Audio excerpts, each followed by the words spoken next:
Hello all and welcome to CLAT Point. आज हम लोग बात करेंगे किसी कॉन्सेप्ट के बारे में नहीं। कोई हम आपको लीगल टर्मिनोलॉजी नहीं समझाएंगे। In fact I will address one of the most common questions that is asked, how to prepare constitution for CLAT. अब कॉन्स्टिट्यूशन कितना वास्ट है इज समथिंग जो I mean it doesn't even need reiteration. ये जो the tips that I'm going to talk about are for those जो post graduation के exam दे रहे हैं, जो मास्टर्स के लिए प्रिपेयर करना चाह रहे हैं, मास्टर्स के एंट्रेंसेस को। जो अंडर ग्रेजुएट्स हैं उनके लिए ये नहीं होगा, उनका पेपर बहुत अलग आता है। फर्स्टली कॉन्स्टिट्यूशन इतना नहीं पूछा जाता है, बहुत बेसिक पॉलिटी पूछी जाती है रादर वहाँ पे। और बेयर एक्ट्स और live law, it's not for you guys जो अभी आप लोग उसको पढ़ें। जो पोस्ट ग्रेजुएशन के लिए है, वहां तक आते आते हम लोग को ये तो समझ में आ जाता है कि इट्स वे टू वास्ट। जैसे कि my constitution teacher used to say ये समुंदर है, और इसमें से बूंद भी निकालना यू you नो बहुत मुश्किल हो जाता है। बूंद भर भी अपने को याद करना मुश्किल हो जाता है, वो काफ़ी भी नहीं होता। So now the point is कि आप कॉन्स्टी प्रिपेयर कैसे करेंगे, क्योंकि बहुत क्वेश्चंस आते हैं कॉन्स्टी से। जो पैटर्न है वो भी चेंज होता चला जाता है, एंड अब बहुत ज़्यादा ध्यान दिया जाता है जजमेंट्स पे। जो जजमेंट्स हैं वो समझ नहीं आता कैसे प्रिपेयर करें। तो अगर आपने अपने एलएलबी के टाइम पे कॉन्स्टिट्यूशन अच्छे से पढ़ा है और बेसिक जो जजमेंट्स हैं वो आपको याद हैं, एमसी मेहता के जजमेंट्स हो गए, या पीआईएल के लिए जजमेंट्स हो गए, या आपको ये पता है कि हाँ ठीक है, राइट टू क्लीन एयर किससे आया है। अगर आपको ये पता है कि हाँ मारुति सतपथी का केस क्या था, या आपको ये पता है कि अरुणा शॉनबॉग का केस क्या था, और ये आपको आइडिया है कि आर्टिकल 21 में जो प्लेथोरा ऑफ राइट्स हैं, उनके मेन मेन जो राइट्स निकल के आए हैं उनके क्या क्या केसेस हैं, it's obviously going to be really easy for you. But अगर आपको ये नहीं पता है, then how will you go about it? It will take you more time, but you will reach there. तो इतने फिक्र की बात नहीं है। सबसे पहली बात यह है कि बैराक जो है कॉन्स्टिट्यूशन का, it obviously still has to be your Bible. ठीक है, ये आपके लिए फिर भी सबसे इम्पोर्टेंट चीज़ होनी ही होगी। अब जो कॉन्स्टिट्यूशन का बैराक है, आप उसको रफली दो में डिवाइड कर सकते हैं। एक है आर्टिकल 1 से, in fact not even that, preamble से, क्योंकि बहुत इंपॉर्टेंट है प्रियम्बल। एक क्वेश्चन तो आ ही जाता है इसमें। कुछ नहीं होगा तो वो ये पूछ लेंगे, sovereignty, secular, socialist, democracy and some other thing. कोई और वर्ड देखिए कौन सा है जो प्रियम्बल में नहीं है, तो प्रियम्बल इंपॉर्टेंट है। तो एक होता है प्रियम्बल से लेके आर्टिकल 50 तक की, 51, इनफैक्ट 51 ए का जो पूरा है। और उसके बाद है article 52 onwards, the full of it. ठीक। अब ये जो पार्ट है हम लोग का, ये कवर करता है फंडामेंटल राइट्स। यहाँ पे आपकी बात होती है बहुत सारे जजमेंट्स की। ठीक है, यहाँ पे रिजर्वेशन और ये सब जो टॉपिक्स हैं ये कवर होते हैं। पीआईएल कवर हो जाता है, आर्टिकल 21 कवर हो जाता है यहाँ पे। ये बहुत ज़्यादा जजमेंट ओरिएंटेड है ये पूरा। आपको पढ़ना ही होगा कि एयर इंडिया का केस क्या था। आपको ये पढ़ना पड़ जाएगा कि NALSA versus union of India क्या था। You know you can not skip that portion. और ये एक है, और ये ना बहुत टाइम लेता है, this portion takes a lot of time. और दूसरा है आर्टिकल 52 ऑनवर्ड्स। यहाँ पे जजमेंट्स इतने नहीं हैं, बहुत थोड़े बहुत जजमेंट्स हैं। जैसे सुप्रीम कोर्ट की जब बात हो जाएगी, उसके कॉन्स्टिट्यूशन की और ये सब, तो हाँ आ जाएंगे कि how collegium was formed and all. लेकिन अदरवाइज इसमें जजमेंट ज़्यादा नहीं है। ठीक है, सिर्फ कुछ जजमेंट्स हैं जो इम्पोर्टेंट है, बाकी इम्पोर्टेंट नहीं है। आई वुड सजेस्ट कि जो बेर एक्ट है वो पीएम बख्शी की एक आती है, प्लीज़ किसी और बेर एक्ट से मत पढ़िए। पीएम बख्शी की एक छोटी सी आती है, I don't have it in front of me right now. वरना आप वरना आपके जो इम्पोर्टेंट केसेस हैं ना वो छूट ही जाएंगे। पीएम बख्शी की छोटी जो बेरा एक्ट है वो लीजिए, don't go for those big and several sizes जो आ गए हैं अब, नहीं, सिर्फ छोटी बेसिक पीएम बख्शी की बेरा एक्ट। उसके अंदर जब आप आर्टिकल 52 ऑनवर्ड्स पढ़ेंगे ना, तो आपको नीचे नोट्स में सारे इंपॉर्टेंट जजमेंट्स और उनका ब्रीफ मिल जाएगा, और आपको बस वो एक बार रीड कर लेना होगा, दैट्स ऑल। वो भी हर आर्टिकल में मिलेगा भी नहीं। ये है हमारा पॉलिटी का पोर्शन। लोग इस पे सारा टाइम खर्च कर देते हैं और इसको छोड़ देते हैं, जबकि सच बात यह है कि इस पे भी खूब क्वेश्चंस आते हैं। It's almost 50-50।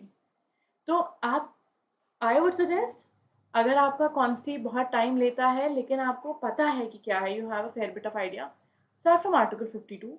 आर्टिकल 52 ऑनवर्ड्स आप पूरा बैराक्ट एक बार पढ़ डालिए, एंड एक तो बैराक्ट बहुत बार पढ़ना होगा, एटलीस्ट फट तो जानी ही चाहिए एक बैराक्ट, ठीक है।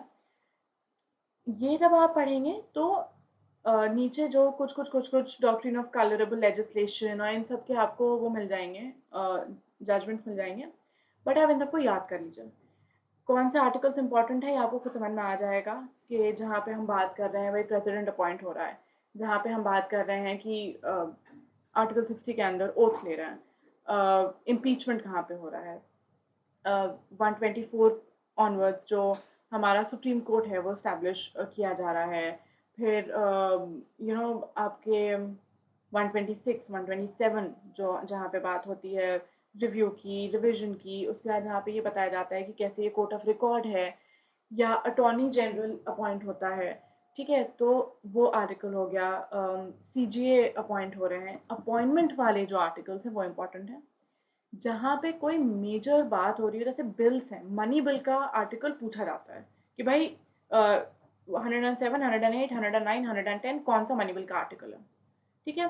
तो ये चीजें आती हैं, एक बार आप पास्ट ईयर पेपर देखिएगा और आर्टिकल 52 ऑनवर्ड्स पढ़ लीजिए, आपको समझ में आ जाएगा कौन सा इंपॉर्टेंट है। और बहुत मेजर पोर्शन, क्योंकि आर्टिकल 52 ऑनवर्ड्स एक्चुअली ज्यादा आर्टिकल्स हैं, इससे पहले तो सिर्फ 50 आर्टिकल्स 51 आर्टिकल्स आपके बचते हैं, ठीक है। उसके आगे का बहुत वास्ट है और बहुत इंपॉर्टेंट है, तो don't skip that, start from that, आप उससे शुरू कीजिए। उसके बाद when you are done with it, then come on preamble, ठीक। अब इसको भी प्रियम्बल से लेके और आर्टिकल 52 तक की आप बैराक से पढ़ लीजिए, then pick up your book. कौन सी बुक है, see, if you are well versed तो आपको इतना फर्क नहीं पड़ेगा कि कौन सी बुक है, आपके बैराक में प्रॉब्ली चीजें मार्क्ड होंगी। I don't want to recommend the book, but बहुत लोग जयन पांडे यूज करते हैं। It's not the ideal book for constitution, पर अगर टाइम कम है and you just want to like skim through, then fine. Otherwise we have wonderful books on constitution. अगर आपके पास टाइम है then please pick those, ठीक है। फिर आई वुड से अवॉइड जयन पांडे। तो ये बात आती है कि जो प्रियम्बल से लेके आर्टिकल 51 तक की है, आप उसमें क्या क्या करेंगे। फर्स्ट आता है कि आप पूरी बैराक पढ़ेंगे, उसमें जो इम्पोर्टेंट केसेस हैं उनको रीड कर लीजिए वहीं का वहीं। वो करते टाइम एक लिस्ट अपनी बनाते रहिए साइड में, जहाँ पे आप इम्पोर्टेंट जो जजमेंट्स हैं जो आपको दिख रहे हैं, जैसे NALSA versus union of India important है, ठीक है, या और कौन सा हो गया, या फिर जो पूरा एक लिस्ट ऑफ केसेस है फॉर, एक्चुअली बहुत सारे केस हैं, आर्टिकल 14 के जहाँ पे एक्सपैंड होता है, एक्सपैंड किया गया है आर्टिकल, ठीक है, वो इम्पोर्टेंट है।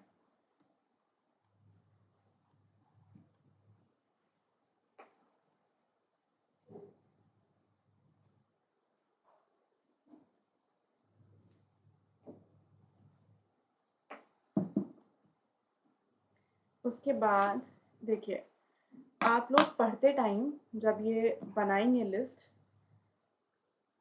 अगर आपको टाइम मिलता जाए, तो this is how I did, I hope आप लोग को देख पाए इसमें।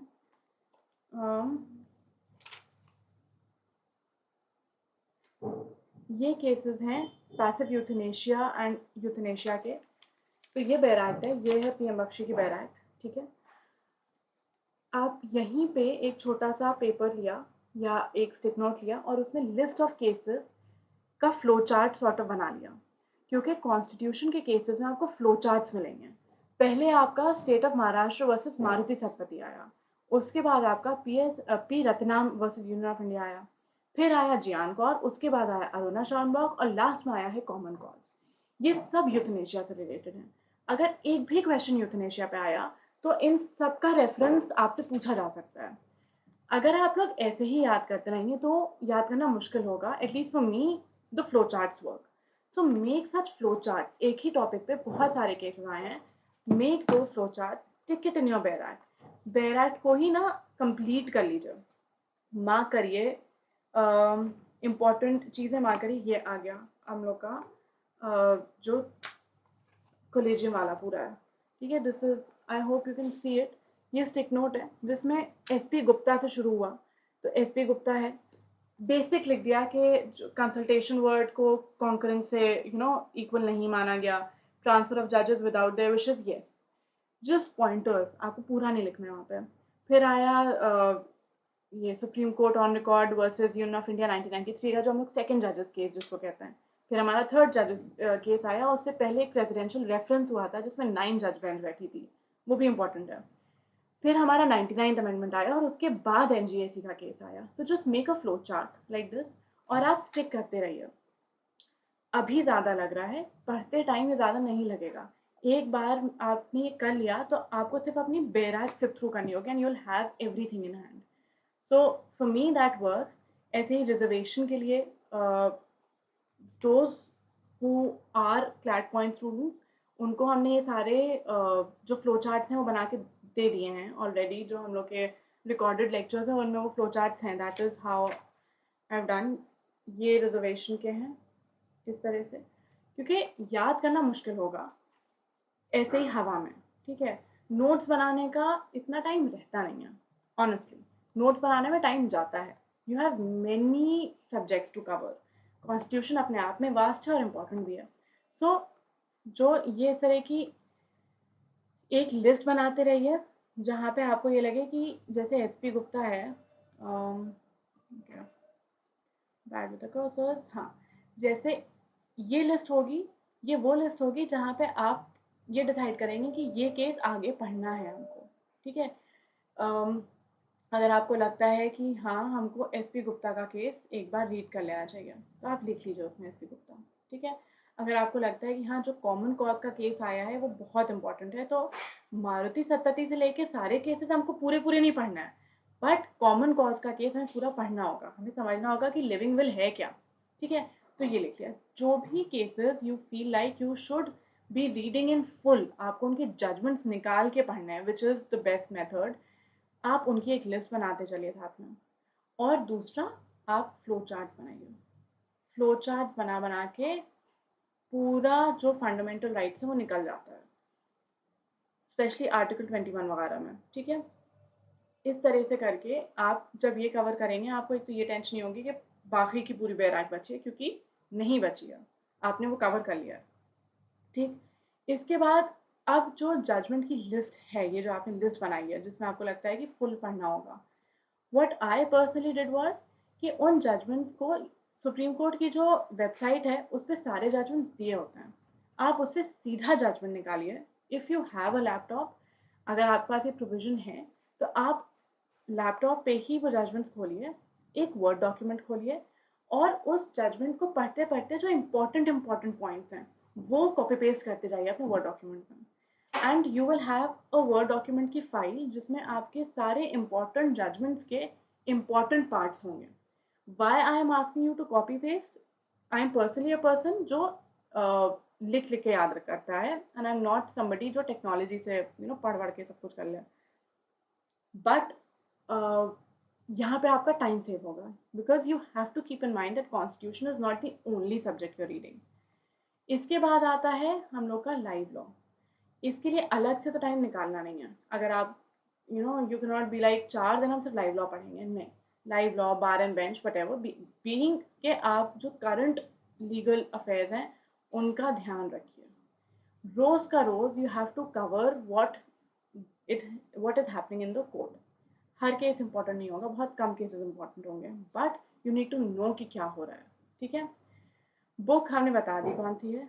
कॉन्स्टिट्यूशन में ये प्रॉब्लम है कि there is too much material available, मतलब this is one subject in law जिसमें इतना मटेरियल है कि कंफ्यूजन हो जाता है। तो बहुत मटेरियल को ना करें, डायरेक्ट लाइव लॉ या बार एंड बेंच के डायरेक्ट साइट पे जाइए, चीज़ें पढ़िए, ख़त्म करिए। डायरेक्टली बेयर एक्ट से चीज़ें पढ़िए। बेयर एक्ट में जो नीचे नोट्स दिए होते हैं, I will show you.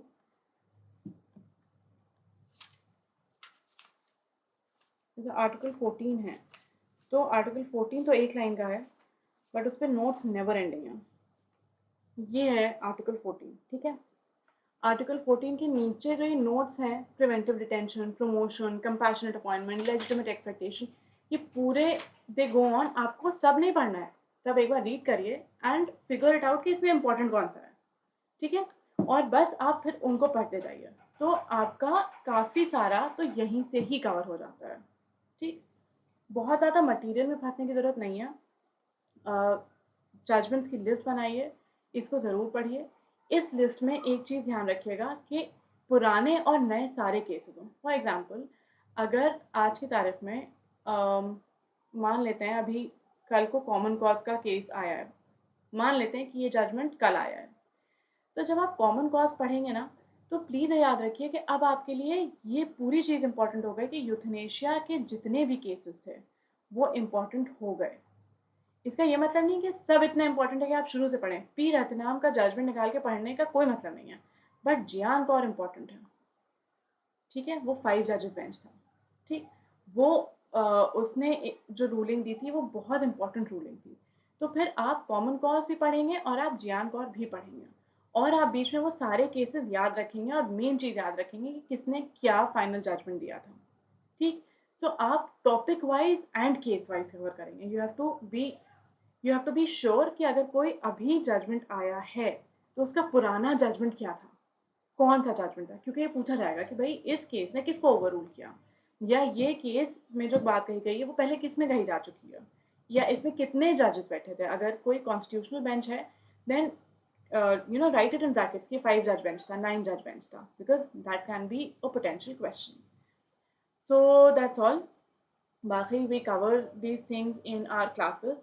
If you want to join our classes, feel free. We'll be happy to teach you. We'll happy to help you. Even if not, तो ये आपका तरीका है how you can study, because that is how I studied. Everybody has their different methods. अगर आपका कोई और method है, if that works for you, that's great.